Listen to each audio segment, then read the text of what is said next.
I'm being joined by CMD P. Sundararajan on the phone line. Thank you so much for joining us, sir. You know, I have two daughters, and I've actually probably used a lot of your products because I understand that you sell them to Mother Care in the UK. Yes, you're right. Not only in the UK, all over wherever Mother Care presence is, all over the world. All right, but the parent company is in the UK, right? Yes, very much. Okay. Now, again, I'm just trying to look at the company for our viewers. It's essentially a knitwear for children, infants and children?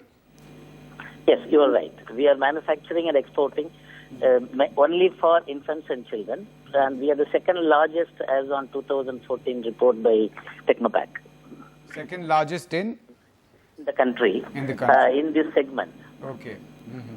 And I was looking at your prospectus and the reports that have come out. You currently export about 37 million pieces? Yeah, about close to 4%. Yes. Yeah. Right. No, it is for 4 crores, close to 4 crores. That's 39 million. Yes, all right. 39 million pieces are. But the worry here, of course, is that the biggest importers, biggest buyers, your clients are Tesco and Primark, right? In England. Yes, Tesco and Primark, and there are 3 more. Yeah, but is it correct that I was reading somewhere that about, out of that 39 million pieces that you're exporting, 36 million out of that is almost 90% of that is Tesco and Primark. Is that correct? No, that's not correct. Okay. Tesco is only about 30-32% of our total business, and Primark is about 15 to 20%. All right. Okay. So the export, the 36 million is to international customers. Who are your biggest? Is Tesco the biggest one that you have? Yes, Tesco is the biggest. All right. And Primark is the second biggest? No, it's George Asda is the second biggest. Okay. Hopefully they are doing about 28% of our total business. Okay. Mother Care is about 15 to 18%, and Primark is about another 15-18%. All right. My question to you is that, you know, if I look at a thing like Tesco or Primark, I'm just taking these two. Primark, of course, is an absolutely low-end brand, right? It entirely drives volumes and has very little margins. Now, if I look at Tesco, again, Tesco among the bigger retailers in UK, I understand Tesco is also with Lotus in Southeast Asia, but Tesco, if you look at it, among the bigger retailers is one of the lower end big retailers. If I take an M&S or Morrison's or any of these.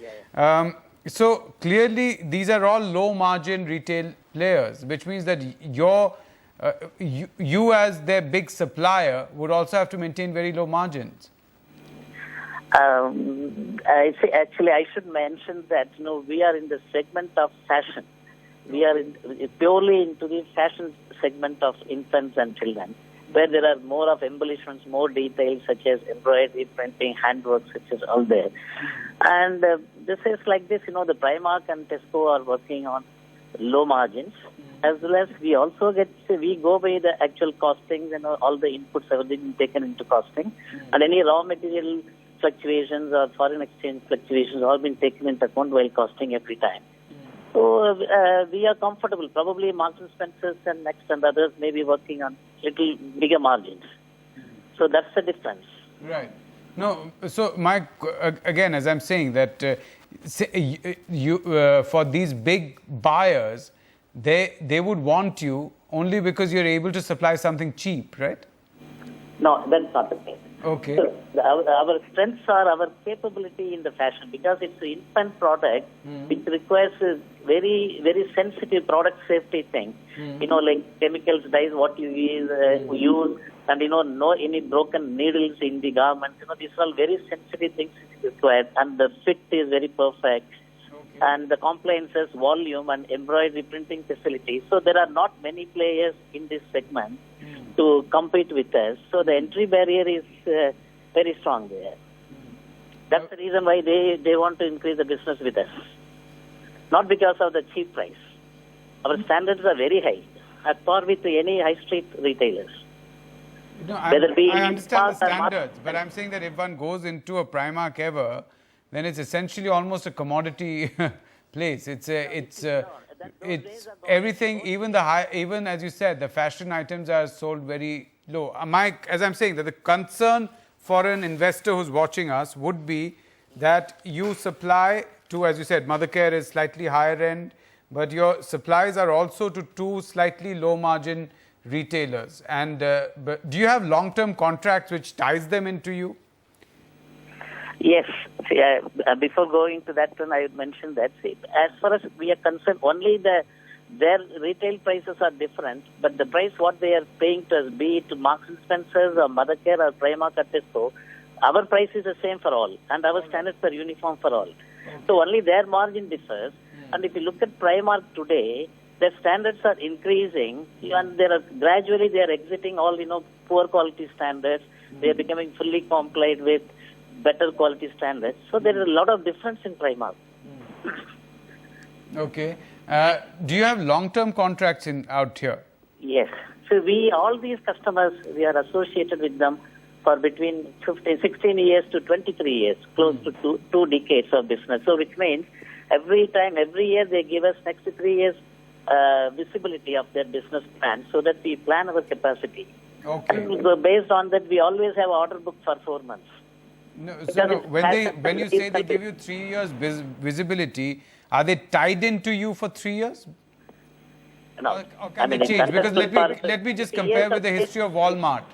Now, Walmart, one of the problems that Walmart created for suppliers was that since suppliers became dependent and they increased capacity. Walmart had this huge ability to sell. They increased capacity, suppliers increased capacity. And then Walmart managed to beat down prices because the supplier was tied into that capacity then. How do you ensure that that is not a problem? Because you're raising money to increase capacity. Correct. You see, if this has been the case, we would not have been able to continue the business with all these customers for close to 20 years. Right. This is how the understanding goes. Number one, our strength is something important for them. And number two, their growth is very important for us. So it's a proper marriage between us. Okay.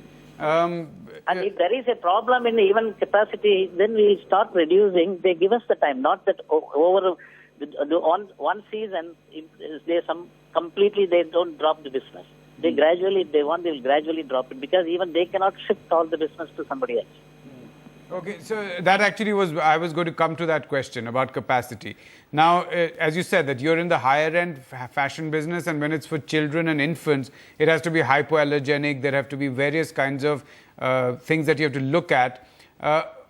How do you proceed? Is it in a system? Is it based on a system of a single workshop where you own the spindles, the sewing machines, the knitting machines, and you get workers, itinerant workers to come in and work for you, and skilled workers to come in and work for you?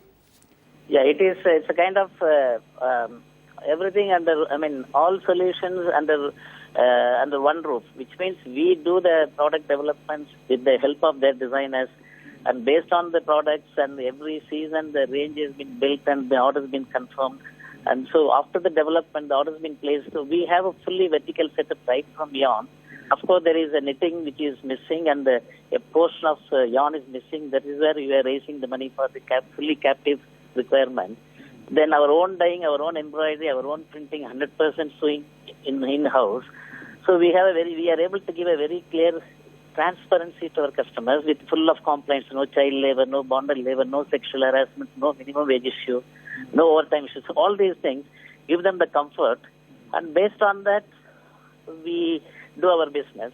So wherein we are able to control our quality, the control on our consumption efficiency, wastage control. So a lot of things we are getting the benefit, which will at one point of time will turn around to be an incremental margin.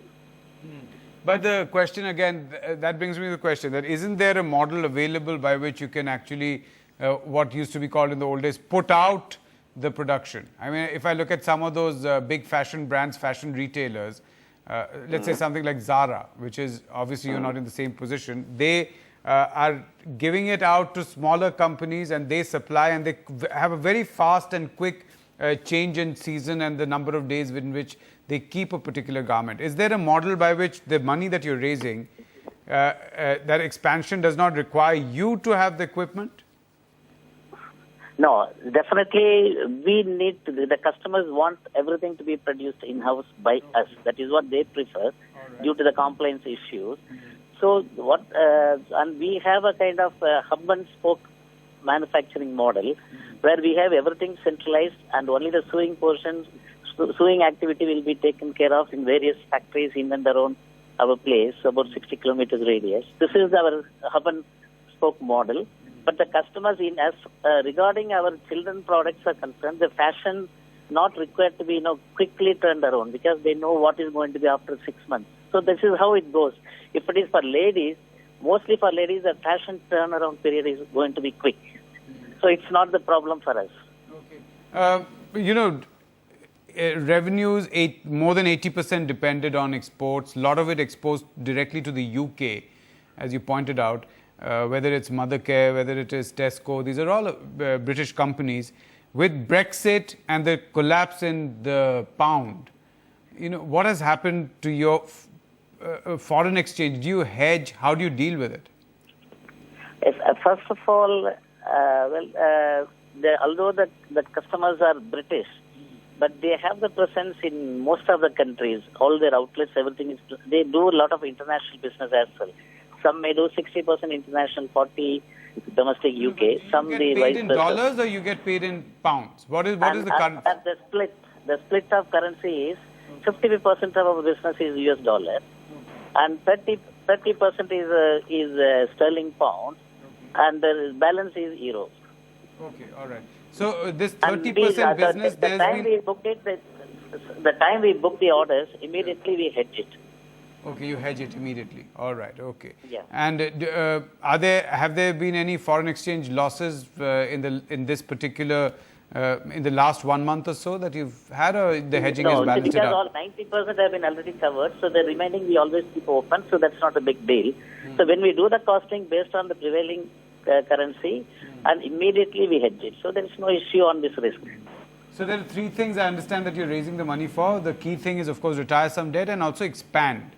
And also expand your domestic retail Crocodile brand, right? What are your plans there? Right now, about 8% of revenues, as I could understand. Where do you see it going? We have a plan of opening up 70 exclusive brand outlet stores all over India. We have I identified the cities where it needs to be open. So in over a period of 3 years, between 20 to 25 stores year on year to cover 70 stores. And regarding our domestic essential product wholesale is concerned, we have getting very strong into the distribution channel, who in turn sells to the small shop, the small outlet. So that is also growing. So we definitely see a very good potential the way this has been taken place. Last year, March 15 closed, our retail sales was about 18 crores, and March 16 we have doubled it to 35 crores. So once the money comes in, and we definitely have good chances that we can increase the business to the same level. Mr. Sundararajan, how did you do the valuation for the company? Because at the upper price band, the estimates suggest that you would be trading at the issue price, upper price band, you'd be trading at 18.5, 19 times FY18 earnings. And if I look at some of the companies which are in a similar space, obviously not exactly what you're doing, similar space, they are currently trading, established companies, currently trading at 18.5, 19 times FY18 earnings. How did you do this valuation? No, see, we have in fact visited all the investors all over, and we have presented our business model and the numbers. And based on that, the investors discussed with our BRLMs, merchant bankers discussed with the investors, and they arrived the numbers, and this was put up in the board of directors and been approved. So based on that, we are doing it. It's all decided by merchant bankers.